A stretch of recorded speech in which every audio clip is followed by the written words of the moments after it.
Hello বন্ধুরা, সত্য সংবাদ ইউটিউব চ্যানেলে আপনাদের সকলকে স্বাগত জানাই। বিষ্ণুপুর লোকসভা, যেখানে স্বামী স্ত্রীর মধ্যে ভোটে লড়াই হয়েছিল। এখানে সৌমিত্র খান এবং তার প্রাক্তন স্ত্রী সুজাতা মণ্ডলের মধ্যে লড়াই হয়েছিল। তো এই বিষ্ণুপুর লোকসভার মধ্যে বিধানসভা ভিত্তিক কে কটি ভোট পেয়েছে এবং কে জয়ী হয়েছে চলুন দেখে নিই। প্রথমে বড়জোড়া বিধানসভা, এখানে বিজেপি পেয়েছে 1,01,567 ভোট। এখানে টিএমসি পেয়েছে 87,529 ভোট। এখানে বিজেপি 14,038 ভোটে এগিয়ে।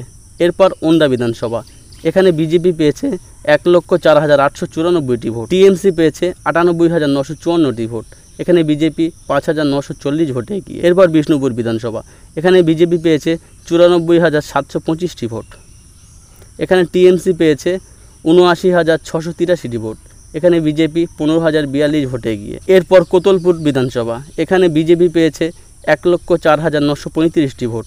এখানে টিএমসি পেয়েছে 98,604টি ভোট। ওন্দাজ বিধানসভা, এখানে বিজেপি পেয়েছে 96,909টি ভোট। এখানে টিএমসি পেয়েছে 1,06,056টি ভোট। এখানে টিএমসি 9,147 ভোটে এগিয়ে। সোনামুখী বিধানসভা, এখানে বিজেপি পেয়েছে 1,0705টি ভোট। এখানে টিএমসি পেয়েছে 89,091টি ভোট। এখানে বিজেপি 11,614 ভোটে এগিয়ে।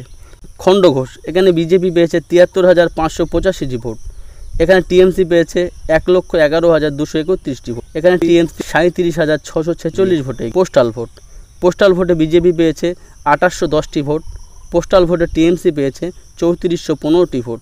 এখানে টিএমসি 605টি ভোটে এগিয়ে। বিষ্ণুপুর লোকসভায় বিজেপি পেয়েছে 6,80,130টি ভোট এবং টিএমসি পেয়েছে 6,74,563টি ভোট। এই বিষ্ণুপুর লোকসভা কেন্দ্রে বিজেপি 5,567টি ভোটে জয়ী হয়েছেন।